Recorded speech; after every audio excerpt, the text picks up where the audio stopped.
3D force system पर हमारी गुफ्तगू अभी जारी है। इस लेक्चर में हम एक प्रॉब्लम सॉल्व करेंगे। प्रॉब्लम के दो पार्ट्स हैं। दोनों पार्ट्स में हम फोर्स की वजह से किसी पॉइंट के किसी एक्सिस पर जो मोमेंट पैदा हो जाती है हम वो कैलकुलेट करेंगे। मैं प्रॉब्लम के पहले पार्ट की स्टेटमेंट पढ़ता हूँ।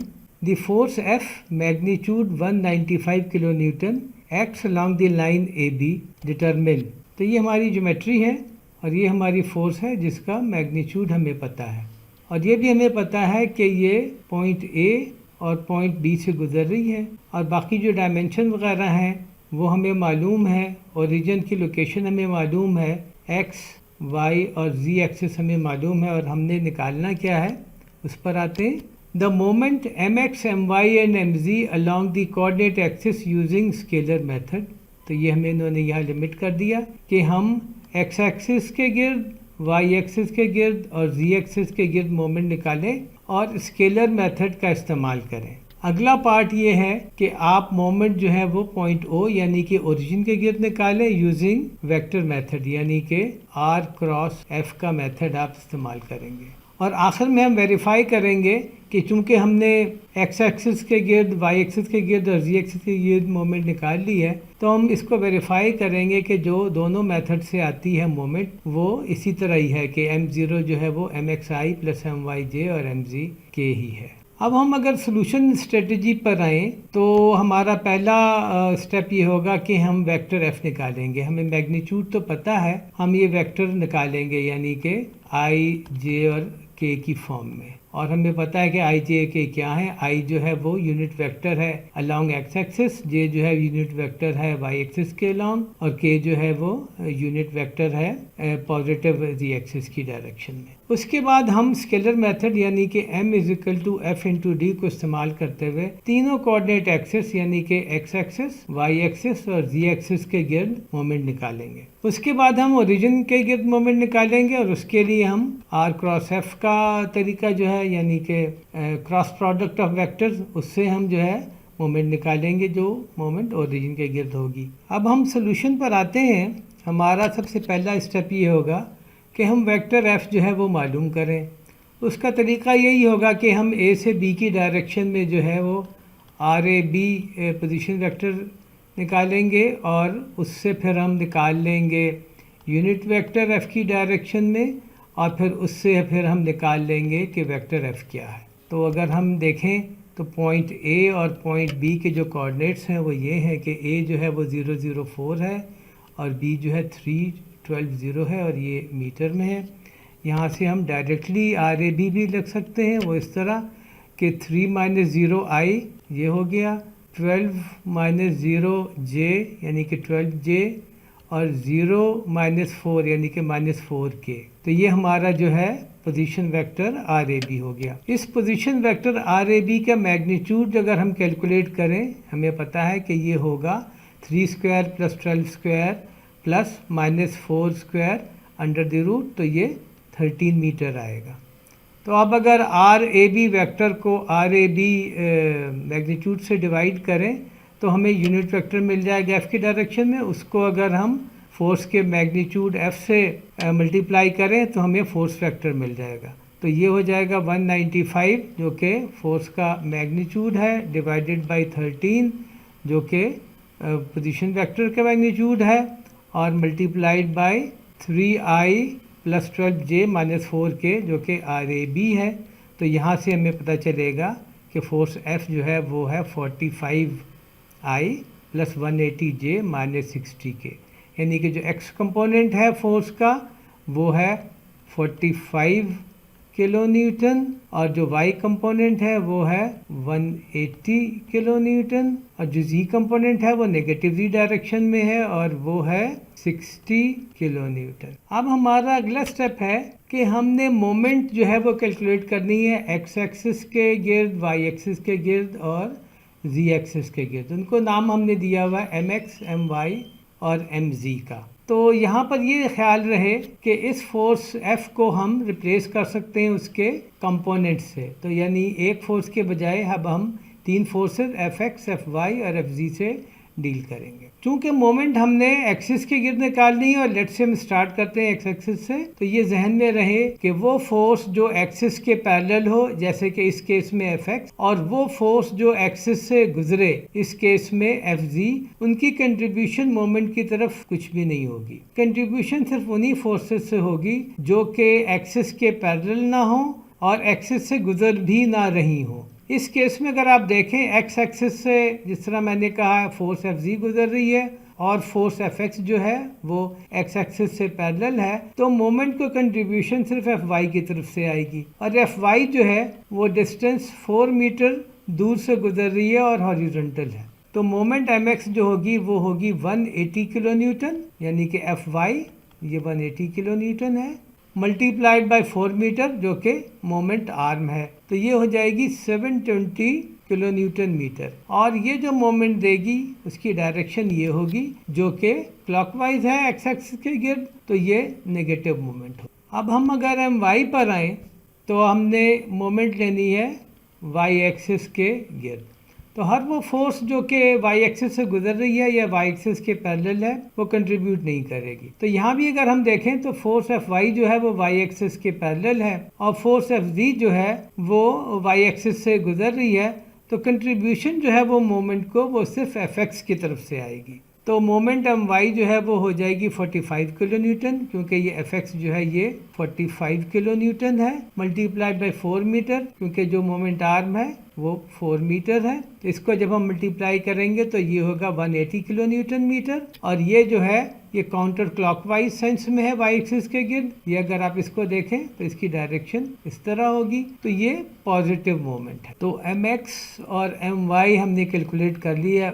अब हम एम जी पर आते हैं और इसमें हम देखते हैं कि ये फोर्स एफ जो है ये जी एक्सिस से गुजर रही है, या यूं अलग अलग भी देख लें तो एफ एक्स, एफ जी और एफ वाई ये तीनों जो कंपोनेंट हैं ये भी जी एक्सिस से गुजर रहे हैं। तो जो है एम जी जो है उसकी वैल्यू जो है वो 0 किलो न्यूटन मीटर होगी। प्रॉब्लम का पहला पार्ट तो हमने सॉल्व कर लिया, जिसमें हमने एक्स, वाई और जी एक्सिस के गिर्द फोर्स एफ की वजह से मोमेंट निकालनी थी और हमने ये मालूम कर लिया कि एम एक्स जो है वो 720, एम वाई जो है वो 180 और एम जी जो है वो 0 किलो न्यूटन मीटर है। अब अगला पार्ट हमारा ये है कि हम ओरिजिन के गिर्द मोमेंट पता करें, जिसको नाम हम m0 का दे सकते हैं, और हम r क्रॉस f के मेथड से ये कैलकुलेट करेंगे, यानी कि डिटर्मिनेंट वाला मेथड जो है। f तो ये फोर्स f है और r जो है ये एक पोजीशन वेक्टर है जो कि पॉइंट O से लेके फोर्स f के लाइन ऑफ एक्शन के किसी भी पॉइंट तक होगा, यानी कि ये वाला वेक्टर हो। तो इसको हम नाम दे देते हैं ROA का। ये पॉजिटिव z डायरेक्शन में है और इसकी लेंथ जो है वो 4 मीटर है। तो फोर्स F तो ये हो गई 45I प्लस 180J माइनस 60 के, और ROA यानी पोजीशन वेक्टर जो है वो 4K मीटर हो गया। तो अगर हम मोमेंट निकालें पॉइंट O के गिर्द वेक्टर मेथड से, तो ROA क्रॉस F जो है वो इस तरह सेटअप होगा कि पहले रो में जो डिटर्मिनेंट है उसके पहले रो में IJ और K होंगे, अगली रो में ROA के नंबर होंगे यानी कि 004, और आखिरी रो में फोर्स F के नंबर होंगे यानी कि 45, 180 और माइनस 60। अब अगर हम इस डिटर्मिनेंट को एक्सपेंड करें तो इसमें 3 टर्म होंगी m0 की एक्सप्रेशन में। I यहाँ से आएगा तो 0 multiplied by minus 60 minus 4 multiplied by 180, 0 minus 720, फिर माइनस J, और ये हो जाएगा 0 इंटू माइनस 60 माइनस 4 इंटू 45, तो ये हो जाएगा 0 माइनस 180, और आखिर में K, और ये होगा 0 माइनस 0। तो इसको अगर जब हम लिखेंगे तो होगा m0 जो वेक्टर है ये आएगा minus 720I plus 180J kilo newton metre, यानी कि mx जो है वो है 720 किलो न्यूटन मीटर, यानी कि ये माइनस साइन के साथ, my जो है वो है 180 किलो न्यूटन मीटर, यानी कि ये, और ये पॉजिटिव है, और चूँकि यहाँ k की टर्म नहीं है तो mg जो है वो 0 किलो न्यूटन हो। इसको अगर आप चेक करें तो ये वही वैल्यूज़ हैं जो यहाँ पर ऊपर हमने लिखी हैं।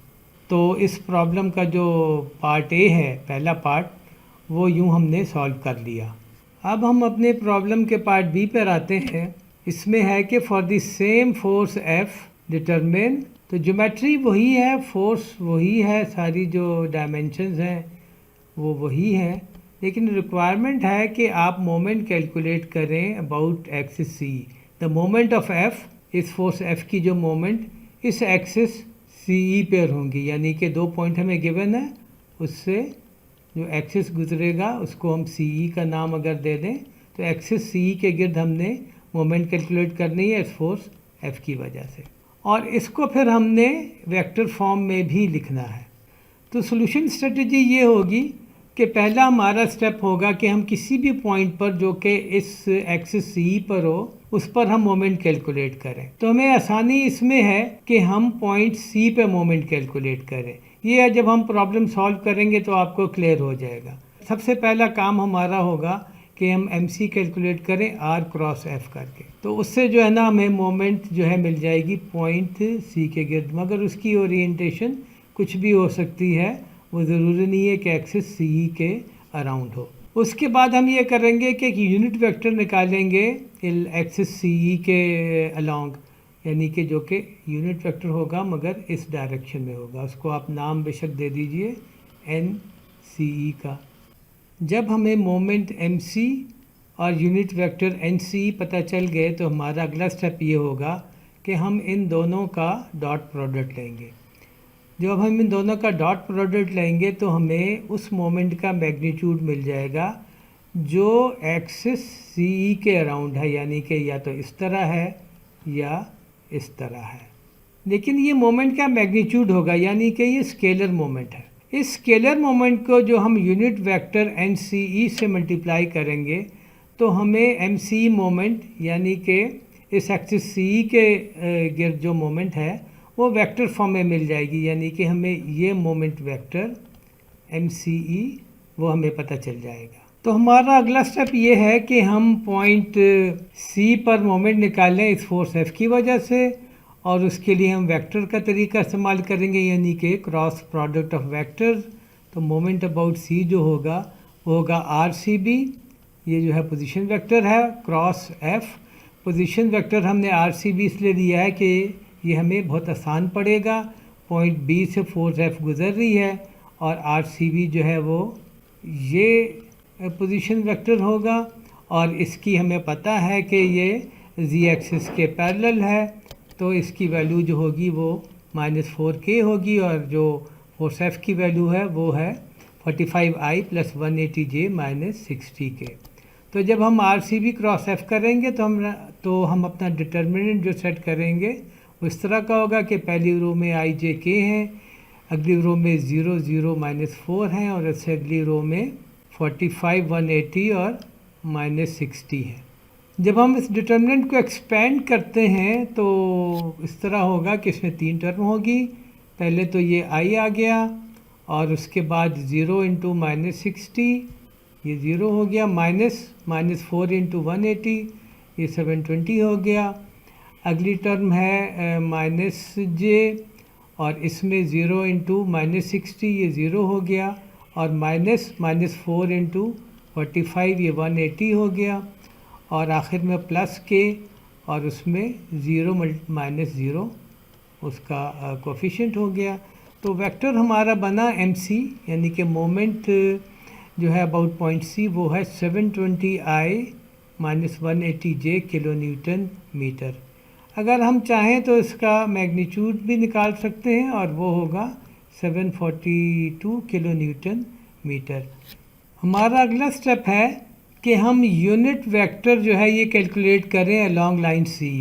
पॉइंट सी ये है, पॉइंट ई ये है, तो हमने इस डायरेक्शन में एक यूनिट वेक्टर हमें चाहिए। तो हमें कोऑर्डिनेट्स चाहिए होंगे पॉइंट सी और पॉइंट ई के। पॉइंट सी तो ये है, उसके कोऑर्डिनेट हैं 3 12 और 4, और पॉइंट ई जो है वो वाई एक्सिस पर है, और ओरिजिन से वो 12 + 2 मीटर दूर है, यानी कि इसका जो कोऑर्डिनेट है वो होंगे 0 14 0। तो जब हम सेट करेंगे वेक्टर आर सी ई, यानी कि पोजीशन वेक्टर जो कि पॉइंट सी से पॉइंट ई तक है, तो वो होगा 0 - 3i, 14 - 12j और 0 - 4k, यानी कि RC जो है वो होगा -3i + 2j - 4k, और इसका जो मैग्नीट्यूड होगा वो होगा 5.385। तो हम यूनिट वेक्टर जो है वो लिख सकते हैं जब हम इस RCE को इसके मैग्नीट्यूड से डिवाइड कर दें।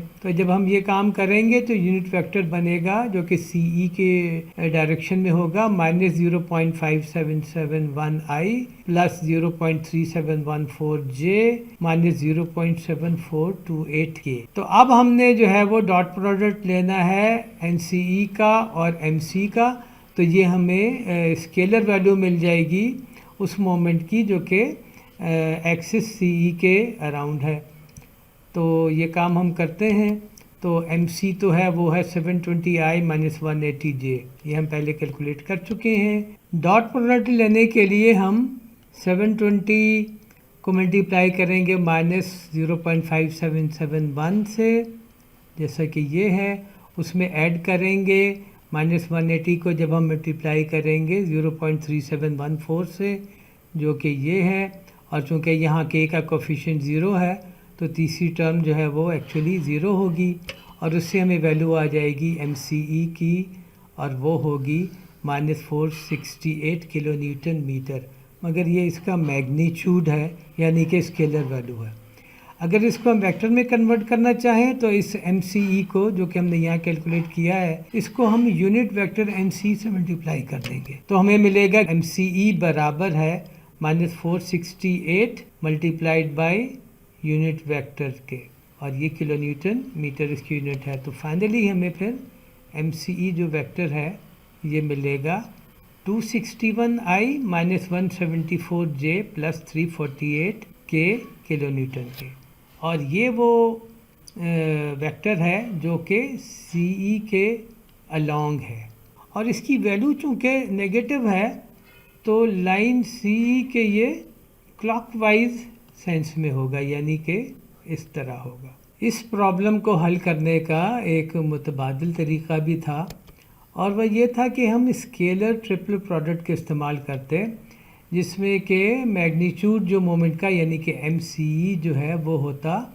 RCB cross F dot NCE। ये RCB क्रॉस F जो है ये मोमेंट है पॉइंट C के अलोंग, और ये वेक्टर फॉर्म में है क्योंकि ये क्रॉस प्रोडक्ट है।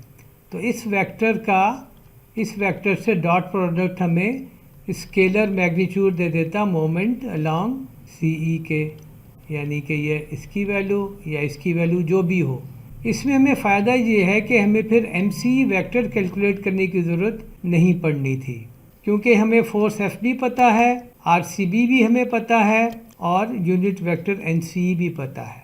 तो हम डायरेक्ट लिख सकते हैं कि MCE जो बराबर है वो एक डिटर्मिनेंट के, जिसके जो पहली रो है वो है 004, यानी कि वो यहाँ से आएगी। दूसरी रो जो है वो है 45 180 और -60, वो यहाँ से आएगी। और तीसरे रो जो है वो है -0.5571, 0.3714 और -0.7428, और वो ये रो जो है वो यहाँ से आएगी। तो अगर हम इस डिटर्मिनेंट को एक्सपेंड करें तो तीन टर्मों में से पहली दो टर्में 0 हो जाएंगी इस 0 की वजह से, और आखिरी टर्म जो होगी वो होगी -4 multiply by 45 into 0.3714 -180 multiplied by -0.5771। और जब हम ये कैलकुलेशन करेंगे अपने कैलकुलेटर पर तो MCE की वैल्यू हमें डायरेक्टली मिल जाएगी -468 किलो न्यूटन मीटर, और यही वैल्यू हमने पहले भी कैलकुलेट की थी। तो ये तो इसकी स्केलर वैल्यू या मैग्नीट्यूड हो गया, और अगर हमने वेक्टर में निकालना है तो हमें यूनिट वेक्टर पता है, तो उस यूनिट वेक्टर से हम 468 को मल्टीप्लाई कर देंगे, तो हमें फाइनली मिल जाएगा कि MCE जो है वो बराबर है 261i - 174j + 348k के। तो ये प्रॉब्लम भी फिर हमने सॉल्व कर लिया। इस लेक्चर में हमने मोमेंट कैलकुलेट की स्केलर मेथड से भी, वेक्टर मेथड से भी, और हमने एक एक्सिस के गिर्द भी मोमेंट कैलकुलेट की। उम्मीद है आपको ये लेक्चर पसंद आया होगा। Thank you very much.